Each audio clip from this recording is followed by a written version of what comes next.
Thưa các đồng chí, thì hôm nay tôi sẽ giới thiệu với các đồng chí nội dung bài số 6, những hiện tượng tâm lý xã hội cơ bản trong tập thể quân nhân. Thưa các đồng chí, xây dựng quân đội nhân dân cách mạng, chính quy, tinh nhuệ, từng bước hiện đại là một nhiệm vụ quan trọng trong xây dựng và bảo vệ Tổ quốc. Muốn thực hiện được nhiệm vụ to lớn trên, đòi hỏi lãnh đạo chỉ huy các đơn vị cần phải thực hiện đồng bộ các giải pháp. Trong đó, việc định hướng, điều khiển các hiện tượng tâm lý xã hội điển hình mang tính ổn định, bền vững giữ vai trò đặc biệt quan trọng. Cụ thể, đó là những hiện tượng như dư luận, tâm trạng, uy tín và truyền thống tập thể quân nhân. Vậy những hiện tượng đó là gì? Có những đặc điểm ra sao? Và làm thế nào để định hướng điều khiển các hiện tượng trên? Thì chúng ta sẽ cùng nhau nghiên cứu qua bài học ngày hôm nay.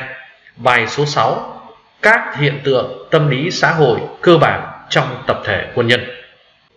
Các hiện tượng tâm lý xã hội cơ bản trong tập thể quân nhân. Mục đích của bài nhằm trang bị cho học viên những kiến thức cơ bản về các hiện tượng tâm lý xã hội trong tập thể quân nhân, làm cơ sở cho các đồng chí trong việc vận dụng vào quá trình học tập rèn luyện tại trường và thực hiện các nhiệm vụ trên cương vị công tác ở cơ quan phân đội hậu cần sau này. Về yêu cầu thứ nhất, học viên nắm được khái niệm, nội dung, đặc điểm của từng hiện tượng tâm lý xã hội trong tập thể quân nhân, từ đó vận dụng vào quá trình học tập công tác tại học viện và tập thể quân nhân ở cơ quan phân đội hậu cần sau này. Yêu cầu 2, nắm chắc các biện pháp điều chỉnh, điều khiển dư luận tập thể quân nhân, các nhân tố hình thành và phát triển uy tín sĩ quan cấp phân đội, góp phần xây dựng tập thể quân nhân vững mạnh toàn diện, đáp ứng mục tiêu, yêu cầu của Đảng trong tình hình mới. Thứ 3, vận dụng được những kiến thức đã học vào quá trình học tập rèn luyện, xây dựng tập thể quân nhân vững mạnh toàn diện, hoàn thiện nhân cách người cán bộ hậu cần cấp phân đội. Thứ 4, tích cực học tập, nghiên cứu và chấp hành nghiêm quy chế quy định trong huấn luyện. Nội dung của bài gồm có 4 phần. Phần 1 La Mã, dư luận trong tập thể quân nhân. Phần 2 La Mã, tâm trạng trong tập thể quân nhân. Phần 3 La Mã, uy tín trong tập thể quân nhân. Và phần 4 La Mã, truyền thống của tập thể quân nhân. Trọng tâm của bài chúng tôi xác định là mục 3. Phần 1 La Mã, định hướng và điều khiển dư luận tập thể quân nhân. Mục 2, phần 3 La Mã, các nhân tố quy định sự hình thành, phát triển uy tín của sĩ quan hậu cần cấp phân đội. Về tổ chức và phương pháp, tổ chức lên lớp theo đội hình lớp học. Phương pháp về giáo viên thuyết trình, trực quan, phát vấn, hướng dẫn nghiên cứu. Học viên sử dụng phương pháp theo dõi, ghi bài, phát biểu, nghiên cứu giáo trình, tài liệu. Thời gian của bài chúng ta sẽ nghiên cứu trong 4 tiết lên lớp. Về tài liệu học tập, giống như đã giới thiệu với các đồng chí ở các bài học trước, đó là cuốn Tổng giáo trình tâm lý học quân sự năm 2020 của Tổng cục Chính trị. Tài liệu tham khảo thì các đồng chí tham khảo 4 cái tài liệu như đã giới thiệu. Chúng ta tìm hiểu phần 1 La Mã, dư luận trong tập thể quân nhân. Một nhỏ khái niệm, vai trò, phân loại dư luận tập thể quân nhân. Chúng ta tìm hiểu điểm A nhỏ, khái niệm dư luận tập thể quân nhân. Thưa các đồng chí, để tìm hiểu về dư luận tập thể quân nhân thì trước hết chúng ta cần tìm hiểu xem dư luận xã hội là gì. Thưa các đồng chí, thì trong dư luận xã hội, hay người ta vẫn còn gọi là công luận, là một hiện tượng trong đời sống xã hội rất quen thuộc với mỗi cá nhân, mỗi tổ chức. Trong cuộc sống hàng ngày thì chúng ta thường phải quan tâm và đều phải quan tâm và tính toán đến.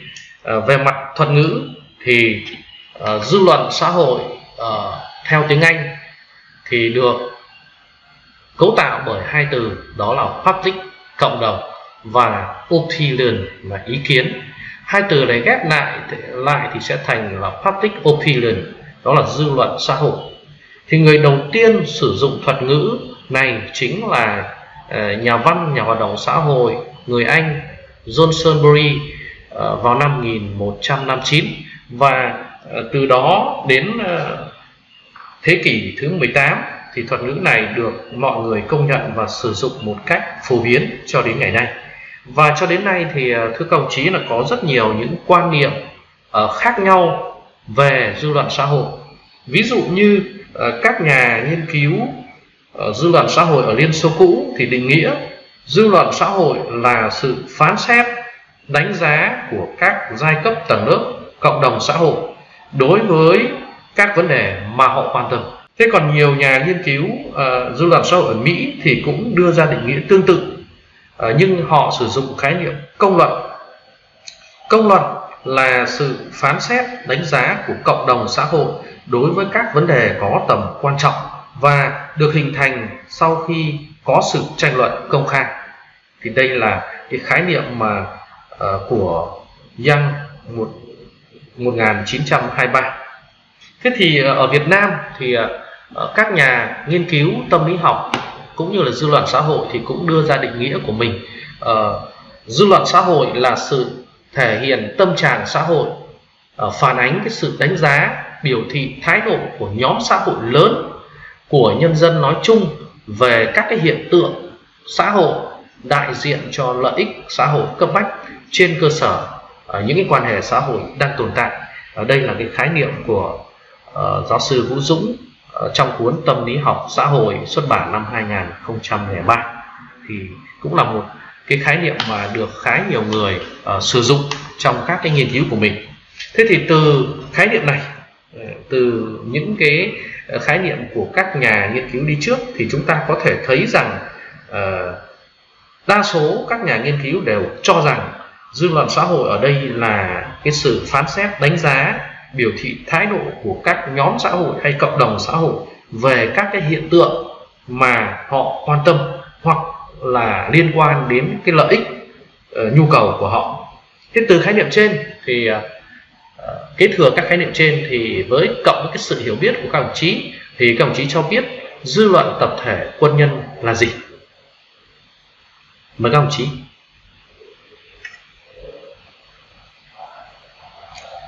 Cảm ơn các đồng chí. Như vậy thì qua ý kiến của hai đồng chí thì tôi thấy là các đồng chí đã có nhận thức khá tốt về dư luận tập thể quân nhân.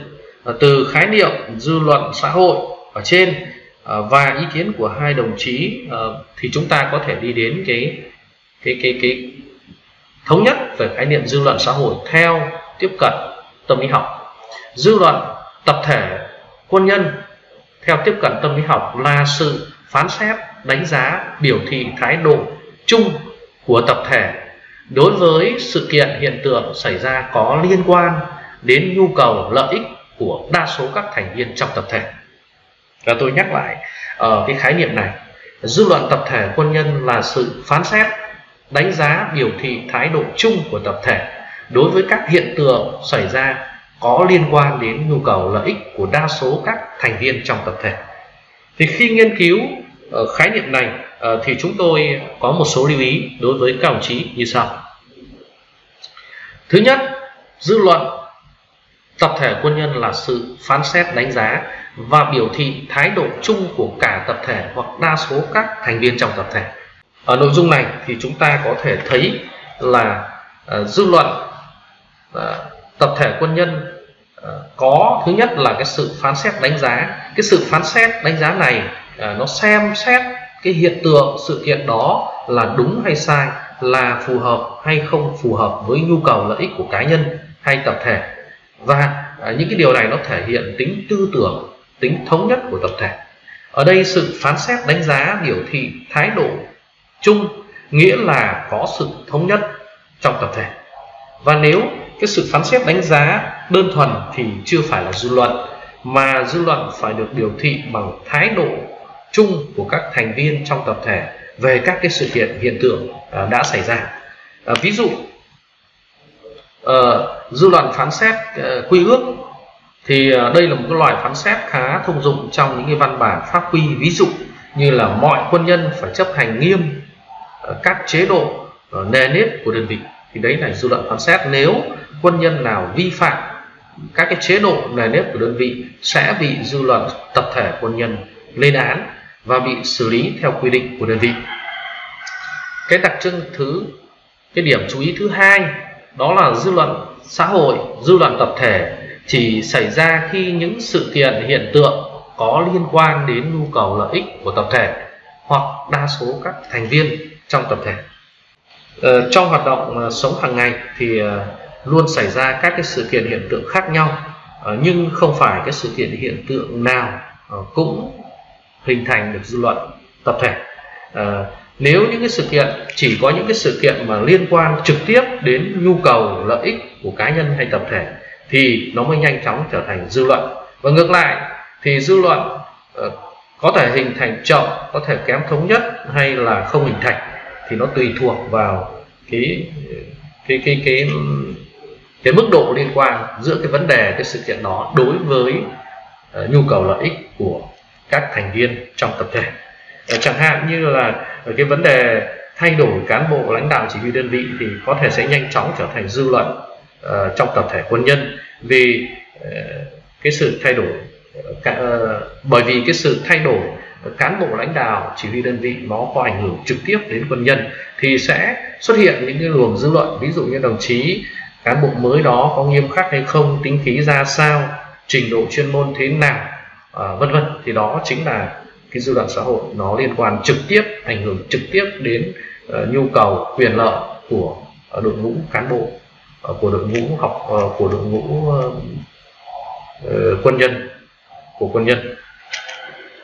Thứ ba là dư luận tập thể là một hình thức biểu hiện đặc thù của ý thức xã hội và ý thức tập thể. Thì cái điều này nó được thể hiện đó là dư luận là cái sự kết hợp hữu cơ những cái yếu tố của hệ tư tưởng và tâm lý xã hội trong nội bộ tập thể quân nhân. Nó được biểu thị qua cái sự phán xét, đánh giá, thái độ dựa trên những cái quan điểm của giai cấp lãnh đạo. Dư luận tập thể cũng là một cái biểu hiện của ý thức tập thể, tức là nó phản ánh những quy định, những đặc thù riêng của từng loại hình tập thể. Ví dụ như cùng một cái hành động đánh bài ăn tiền trong môi trường quân đội thì sẽ được đánh giá nghiêm khắc hơn là cái hành vi này đối với những cái sinh viên dân sự ở các trường đại học bên ngoài. Cái đặc điểm thứ nhất đó là dư luận tập thể quân nhân là một hiện tượng tâm lý xã hội có ý thức cao. Thì ở đây dư luận tập thể quân nhân phản ánh cái trí tuệ của tập thể, nói lên cái sự trưởng thành về xu hướng tư tưởng chính trị đạo đức của tập thể. Nếu dư luận nảy sinh luôn có tính tư tưởng cao thì đó là một tập thể quân nhân vững mạnh. Từ đó thì cái ý thức tập thể được giác ngộ thêm các chuẩn mực đạo đức, vì thế mà cũng được củng cố, trình độ tư tưởng chính trị cũng sẽ được nâng cao.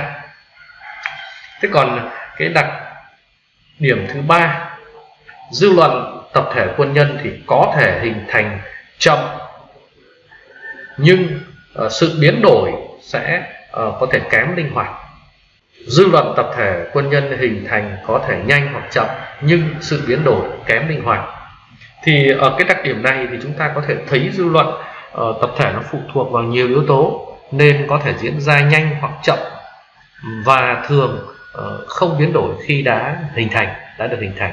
Cái điều này nó cũng thể hiện cái tính ì của dư luận ở chỗ là khi sự kiện hiện tượng đã thay đổi, nhưng dư luận tập thể thì vẫn giữ nguyên thái độ phải nói. Cái điều này đòi hỏi cán bộ các cấp, đặc biệt là cán bộ cấp phân đội phải thận trọng trong tiếp nhận thông tin từ dư luận để tránh theo đuôi dư luận. Qua nghiên cứu cái nội dung này thì chúng ta cũng cần chú ý, ở đây dư luận tập thể quân nhân nó không phải là một cái phép cộng lại một cách giản đơn các ý kiến thái độ của từng quân nhân, mà đó là cái sự kết hợp độc đáo của các phán đoán, nhận xét, đánh giá của quân nhân, tạo thành cái sự nhận xét, đánh giá, biểu thị thái độ chung của đa số hoặc của cả tập thể quân nhân đối với các cái sự kiện hiện tượng xảy ra có liên quan đến nhu cầu lợi ích của mỗi quân nhân và tập thể quân nhân.